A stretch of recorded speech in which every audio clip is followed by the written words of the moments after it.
dreamers, welcome back to my channel. If you're new here, welcome. My name is Royce. I'm a painter, sculptor, and a collector. Today's episode is going to be all about my journey as an archaeologist working the Indiana Jones attraction at the Disneyland Resort.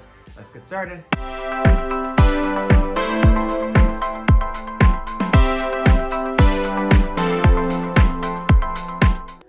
I don't even know where to begin. Working Indiana Jones was truly an adventure. I had no idea being an archaeologist would be so drama-filled, so intense. It was not the attraction that I necessarily wanted to work, and a lot of people are going to be like, what do you mean you didn't want to work Indy?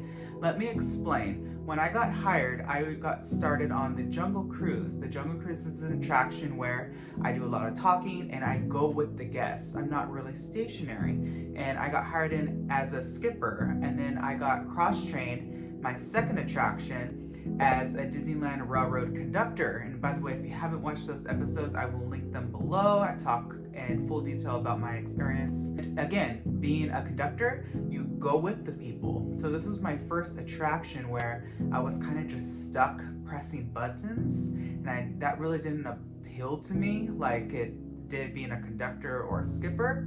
But that doesn't mean that this wasn't a fun experience. It was just more intense, to be honest. It was very fast-paced. You have to know how tall people are and working this ride, and you have to deal with a lot of drama. But let's start with the training. So I believe, if I'm not mistaken, the training is like a 5-day process. You have to remember that I started at Indiana Jones when I was like 19, 20. So that was about 10 years ago. So it's very hard for me to remember training day to day, but I do remember walking the attraction and just being overwhelmed with excitement. When I became a figure finisher and I got to actually paint, Harrison Ford and the Cobra and a bunch of different sets in that attraction, I got to walk it again. And you just never think when you leave a position you'll be able to do that again. I remember when I was a skipper at the Jungle Cruise and I did my last trip, I was like, it's been real. And then I got the opportunity to also drive the boat, taking around my art directors when we painted all of the animatronics. So you never know what life is going to throw at you. Training for Indy was truly very overwhelming for me. 20-year-old Royce, he didn't really know what to do. Let me rephrase that. I understood how to operate the attraction, how to advance a vehicle from load to belt check, and from belt check to in the attraction. What confused me is when, for instance, you are having the raise your hands and check your seatbelt little console. That is also the area where you do a track switch and you send a vehicle to the maintenance bay. And let me just tell you, the maintenance bay is absolutely massive. It's probably like basically the ride just in a huge warehouse. And I have heard stories where people accidentally send guests to the maintenance bay. And it's really funny because the door that you see with the mirrors as you turn into the attraction, that door opens and then you go into this black room, and then those doors close, and then you have to press another button, and then those other doors open into the maintenance bay. And I have heard I heard a story once that somebody sent guests into the maintenance bay by accident, and their vehicle went into that black room and the doors just closed, and that was the end of the ride for them. I did not want to do that. That was my worst fear, and I never understood how to do that track switch to this day. Another area I had no clue what I was doing was the tower. And this is not to say that my trainers were not good. They were great. I just didn't understand it, and honestly, I didn't think I really wanted to. I didn't want to be there. Certain attractions at Disneyland are considered black holes, where once you get trained there, you never see jungle or steam trains again, and I didn't want that. I really wanted to be at trains. I loved being a conductor. It was kind of like a dream come true for me. So being trained here, it was just kind of like, oh, I don't want to do it. But the team there was amazing. I met a lot of new friends, and it's just such a different environment. The downtime was absolutely, it's inevitable. You're gonna have a downtime at Indy. All the guests that would come up to me yelling, arguing, it was just very stressful, and I don't think a lot of people understand.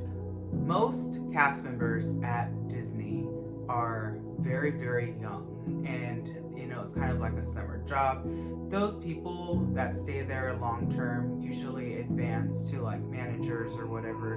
So when you have guests screaming at you, full on women and men and grandmas and families attacking you because the attraction's closed, it was very stressful for 19-year-old Royce. I didn't know how to take it. I didn't know how to calm them down. They would argue with me, but I have a fast pass. What do you mean I can't go? And I would tell them, Walt Disney himself could not ride this ride right now. It's broke. Like, I don't know what to tell you. And it was just a lot of, drama. I want to speak to your lead. I want to speak to your manager. Guests at Disneyland are extremely entitled. If you are an annual pass holder or a magic key holder now, whatever you want to call it, just humble yourself and be kind to those cast members because it is so stressful.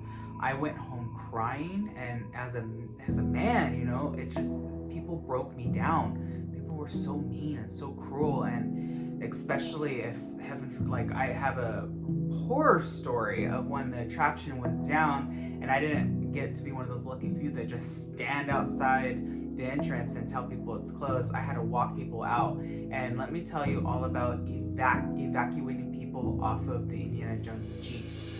Those Jeeps are massive. You think when you load that you could just jump off like from a regular car. That is not the case. You are like almost 1 story high. We have to bring literal ladders to the Jeep so you can climb down safely. And I remember this person, when I was walking to get the ladder, was screaming, hey, like, we need down, I'm having a panic attack, like, I don't like this. And evacuating guests off of the Jeep is not just a one-person job. Somebody has to release the seatbelt, somebody has to automatically be standing there with the ladder ready to go. There is such a system and such a coordination to an evacuation. Guests don't realize that, so they were screaming at me like, hurry up, I can't take this. And it was just so stressful because I could not release their seatbelts and hold the ladder. So I had to wait till another cast member came, and then they just got off the Jeep and just started screaming at me, asking for my manager. It was insane. And if you are at Disneyland, whether a regular ticketed guest or a key holder, please just keep that in mind, because guests can be very overwhelming for cast members. We're doing the best we can. You also have to remember the turnover rate for attractions is extremely high because of that. Guests are very cruel and the pay is not worth it. So that is why the maximum average lifespan of a Disney cast member is about like 5 years if you're lucky. But the most extreme place to be by far would be grouping the guests. When you are walking down, whether the left or right side, and you turn down those stairs, if you're that indie cast member, it is just like a never-ending waterfall of people. You would think it's easy, right? Oh, 2 and 2, okay, row 1, 4, row 2, 6, row 3. No, it's not. Some people don't speak English. Some people don't want to sit there. Some people go where they're not supposed to be, and it's just a continuous flow. Those Jeeps are constantly moving in and out of the station. You have to feel those. It's a very fast-paced position because honestly, your shift goes by super quickly when you're at that exact location, and you're not just stuck there all day. You do rotate between different consoles and places to be, but that alone was probably the most stressful grouping experience I've ever had. At steam trains, when you get off the train, you just count how many guests got off on average, and then you just let that many guests in, and it's not that stressful. Of course, with the boats, it's a little bit more like, well, either we have room or we don't. It could be actual chaos working indie, and I think that a lot of people dream about it, and if that is your dream, do not let me discourage you. It just wasn't my dream attraction, but it was still a lot of fun. Walking the attraction's fun. I loved walking the bridge and seeing the Cobra. I will say that when you walk it as an Indiana Jones archaeologist, you're usually with a group or with your lead.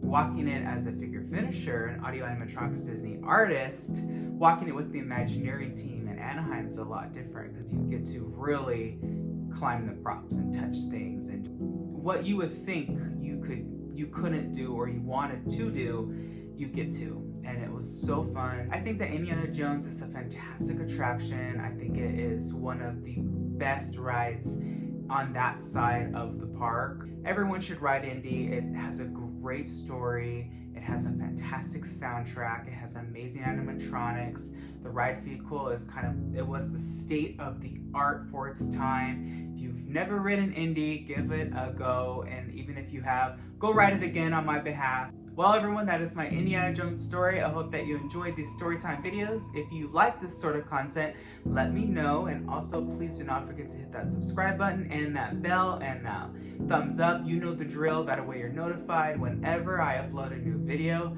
I wish you all a wonderful day. Be nice to one another. Stay cool out there. At the time I'm filming this, it's very, very hot.